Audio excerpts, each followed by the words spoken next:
Tu as parlé des grosses entreprises. Il y a un nouvel impôt qui a fait pas mal de bruit récemment, parce que notamment Bernard Arnault s'est insurgé contre. C'est la contribution exceptionnelle des grandes entreprises. Il avait déclaré durant l'Assemblée générale, pour pousser à la délocalisation, c'est idéal.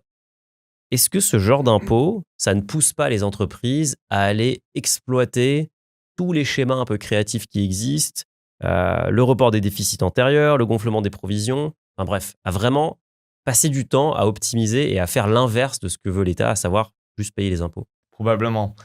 Non, mais c'est marrant parce que cette contribution exceptionnelle, en fait, elle n'est pas nouvelle du tout. Ok.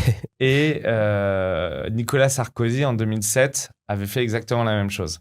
C'est assez marrant parce que politiquement, finalement, tu remarques que c'est des gouvernements plutôt à droite et dans des moments politiques où on ne veut pas augmenter les impôts parce que ça passerait pas politiquement et puis qu'on a pris un engagement de ne pas augmenter les impôts. De même les baisser sur les entreprises, parce que Macron avait baissé l'IS. Oui, exactement. Et donc, finalement, on a besoin d'argent, on ne veut pas augmenter les impôts, donc on se dit, bon, comment je fais? Je fais une contribution exceptionnelle, comme ça je dis, hop, c'est juste un an, et qu'est-ce qui est le politiquement moins risqué? C'est, je vais voir les grosses entreprises, parce que finalement, politiquement, ça passera mieux, elles ne votent pas, déjà, et puis on dit qu'elles s'en remettront. Voilà. Bon, là, c'est un peu pour l'anecdote et voir comment ça s'est construit. Sur cette contribution exceptionnelle, en fait, la première chose pour essayer d'optimiser ou pour ce qui s'est passé, alors moi, j'avais pas mal travaillé sur celle de 2007, moins cette année parce que mes clients étaient moins concernés. C'est est-ce que j'essaie de modifier le périmètre? C'est-à-dire que pour rentrer dans le champ de la contribution, il faut faire 1 milliard d'euros. Ce milliard d'euros, il est analysé au niveau de l'intégration fiscale. Et l'intégration fiscale, je choisis...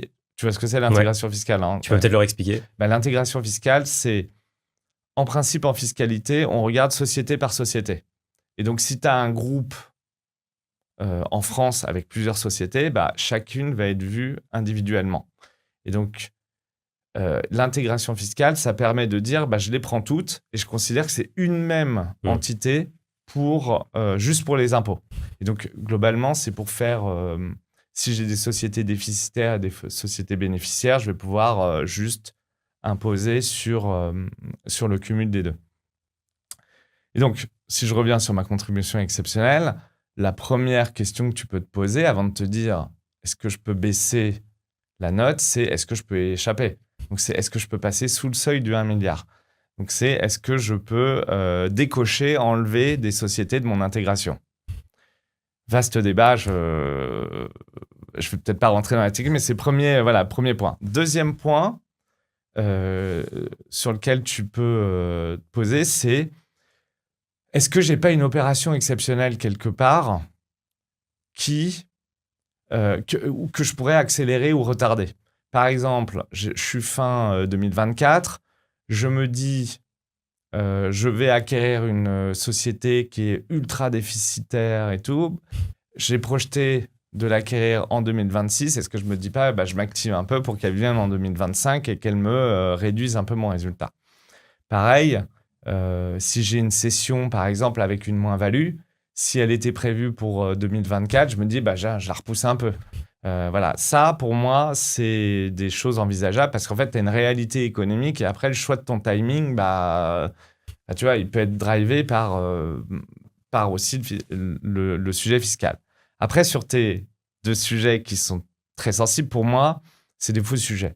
Enfin, c'est des faux sujets pour la contribution exceptionnelle. Parce qu'en fait, les provisions, c'est un sujet de chaque année. C'est-à-dire que chaque année, les entreprises se disent, je paye de l'impôt. Et c'est, comme je te dis, toujours mieux de le décaler. Parce que tant qu'il n'est pas payé, on ne sait pas. Enfin, tu vois, tu as toujours l'espoir de ne pas le payer.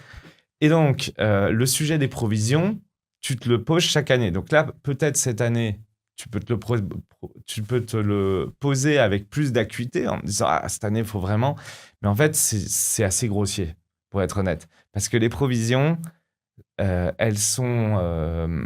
c'est la première chose que scrute le premier des inspecteurs. Et même quand on fait… c'est ce qu'on appelle des due diligence, tu dois connaître. quand on fait des due diligence ou des revues de résultats fiscaux, en fait, la première chose qu'on fait, c'est qu'on prend toutes les provisions et on dit à quoi ça correspond et pourquoi ça et comment tu l'as calculé et tout. Donc, je trouve que c'est un peu grossier. Mais J'aurais tenté. mais si tu arrives à la justifier, pourquoi pas? Mais si tu veux, t'as pas, pour moi, t'as pas, faut pas que tu te poses, enfin, si tu te poses la question pour ça et que tu fais une énorme provision pour ça qui est pas justifiée, en fait, ils vont l'avoir. Ils vont Ça la va être retoquer. vu. Ouais. Probablement, si elle n'est pas justifiée. Et sur les prix de transfert, c'est pareil. Ça veut dire que si tu changes l'année où tu as une grosse contribution, ça va se voir assez vite parce que les prix de transfert, maintenant, chaque année, tu as une obligation plus importante de discloser ta politique prix de transfert. Donc, par exemple, en septembre, tu as une déclaration dans laquelle tu dois mettre, en gros, tes gros flux de prix de transfert et ta méthode. Ah, si juste cette année, tu changes, l'année d'après, tu reviens, ça va se voir. Ça va se voir. Donc, par contre, si tu avais décidé de la changer en 2026, peut-être active-toi pour le faire en 2025. L'assurance vie, c'est simple, c'est l'enveloppe d'investissement préférée des Français. Le problème, c'est que la plupart des contrats sont bourrés de frais. Frais de versement, frais de gestion, frais de contrat, frais de support, frais d'arbitrage. C'est un véritable millefeuille indigeste auquel vous allez faire face. Combinés, ces frais peuvent vite atteindre plus de 3% par an pour les acteurs traditionnels comme les grandes banques. Si vous suivez cette chaîne, vous le savez, 3% par an, c'est près de 60% de manque à gagner sur 30 ans. C'est exactement pour cette raison que j'ai lancé un contrat d'assurance vie avec des frais bas. Les frais de gestion commencent à 0,99% et évoluent en fonction de votre abonnement Finari. C'est simple, ce contrat, c'est l'un des moins chers sur le marché pour la gestion profilée. Et pour les fans de gestion libre, cette dernière arrive bientôt avec des frais encore plus bas et surtout, si vous souscrivez à une gestion profilée aujourd'hui, vous pourrez bien sûr passer à la gestion libre lorsqu'elle sera disponible. Cliquez sur le lien dans la description ou scannez le QR code qui s'affiche à l'écran afin de démarrer l'ouverture de votre contrat. Je propose de donner quelques situations fictives, mais qui pourraient être assez réelles. Et tu vas nous dire quelle fiscalité s'appliquerait. Tu vas essayer. Ça, c'est le moment piège. C'est le moment piège. J'ai un PEA en France, mais je compte déménager à Lisbonne. Qu'est-ce qui va se passer avec mes plus-values? Alors, est-ce que je peux garder le PEA? Ouais, alors déjà, tu as bien fait de l'ouvrir quand tu étais résident fiscal français parce qu'il n'y a que les résidents fiscaux français qui peuvent les ouvrir. Par contre, si tu déménages en Europe, tu vas pouvoir le garder. Hein, merci l'Europe, c'est grâce à la liberté de circulation des personnes. Donc, tu vas pouvoir le garder.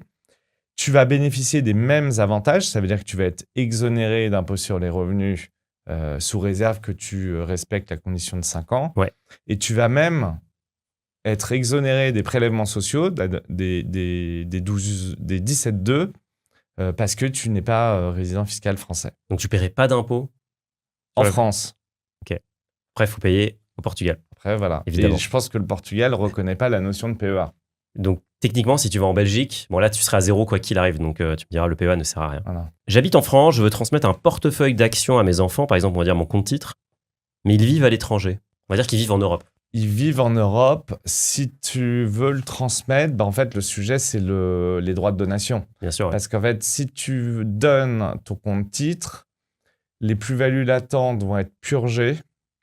Ça veut dire que en fait, on considère que c'est une cession que tu fais, mais tu ne vas pas être taxé sur les plus-values parce que c'est une cession à titre gratuit. Par contre, tu vas avoir le sujet des droits de donation. Donc, si ton compte titre vaut moins de 100 000 euros et que tu n'as pas fait de donation dans le passé, tu vas être exonéré. Parce que, comme tu sais, il y a un abattement de 100 000 euros par enfant tous les 15 ans, par parent et par enfant. D'où l'intérêt de commencer tôt.